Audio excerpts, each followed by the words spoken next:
But the Muslims, the believers in the one God, must not touch that gold. Wrong methodology is to wait for a mountain of the metal to come out of the river.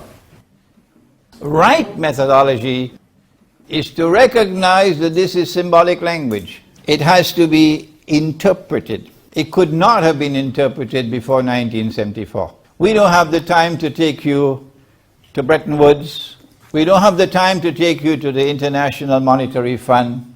We don't have the time to explain to you the origins of the US dollar as the international currency. Suffice it to say that there was a fig leaf of integrity attached to the US dollar, that by international law it was redeemable in gold at the rate of $35 US to 1 ounce of gold. So if you had $35, and if you were a central bank, not Imran Hussein, you could go and knock on the door of Washington and say, Uncle Sam, I want my ounce of gold. That fig leaf disappeared thanks to France, thanks to a very courageous French leader. I met with Dr. Muhammad Mahathir, the Malaysian former Prime Minister, and said to him, you were not the first, Dr. Mahathir. You were the second. The first was Charles de Gaulle, who stood up in the French National Assembly and denounced that monetary system as unjust and paid the price for it, of course. But after he resigned, the French government continued his policy of bringing US dollars and seeking to redeem them for gold until August or September of 1971, when the United States said, now this is too dangerous. They had printed far, far, far more paper than they had gold. Uncle Sam should have been sent to jail. That's fraud. But what Nixon did was to say, we gave our word, but we don't have to keep our word. It's called pacta sunt servanda in international relations. When you give your word, you must keep your word. But he took this international obligation and he tore it and threw it into the garbage bin. And from September 1971, the US dollar was in no man's land. If de Gaulle was still alive, perhaps he could have brought it down. 2 years later, the war took place of 1973, the Arab-Israeli war.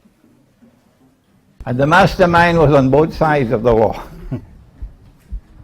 And as a consequence of that war, King Faisal of Saudi Arabia imposed an oil boycott on the United States.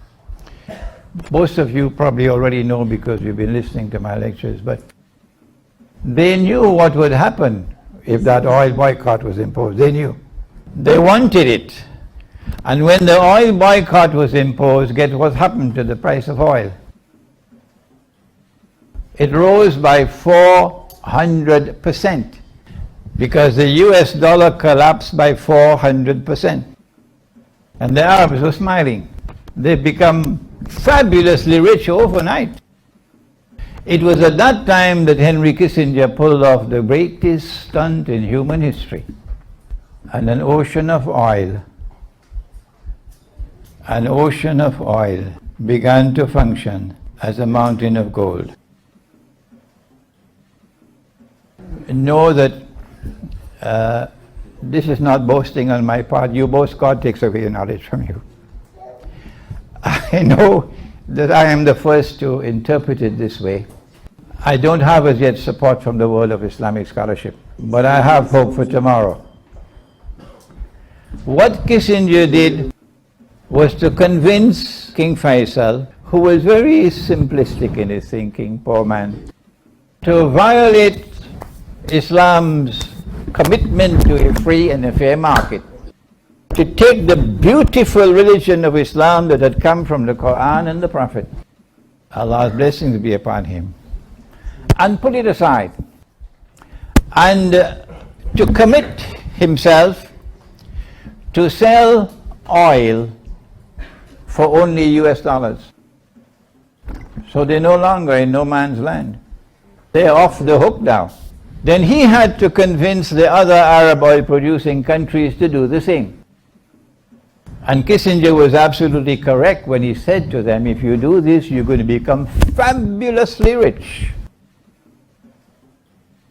And they did it.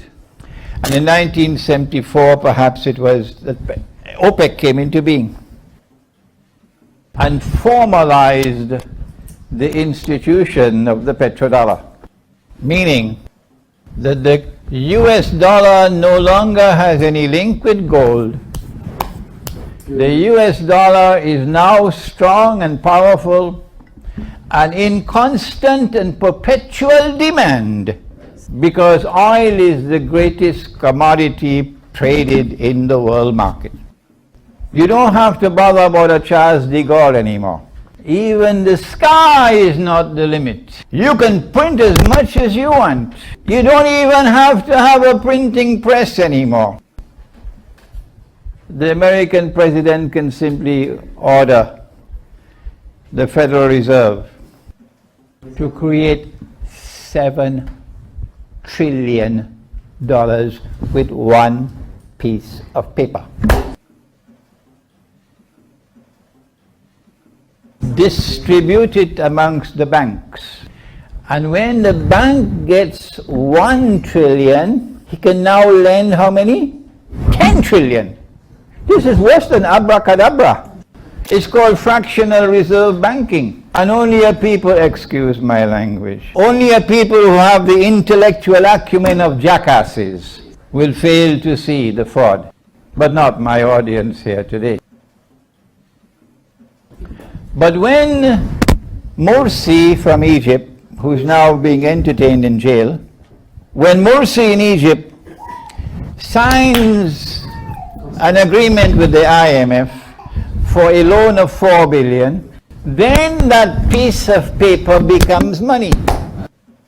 If nobody borrows the money, it just remains thin air. But when you borrow the money and you sign an agreement, it now enters into the money system, which is what Morsi was prepared to do. And so they don't need to print paper anymore. You now have digital money. You now have electronic money. The petrodollar allows the US dollar to fly very high. Yesterday it was de Gaulle who recognized the fraud and denounced it. Today it's Russia. And we say thank Allah for Russia. And China is standing firmly with Russia. And India has joined the club. And so has Brazil. And so has South Africa.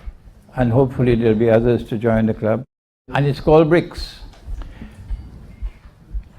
What BRICS has done is to recognize the fraudulent nature of the monetary system, the petrodollar monetary system, and to seek to offer an alternative that will give to mankind more monetary justice.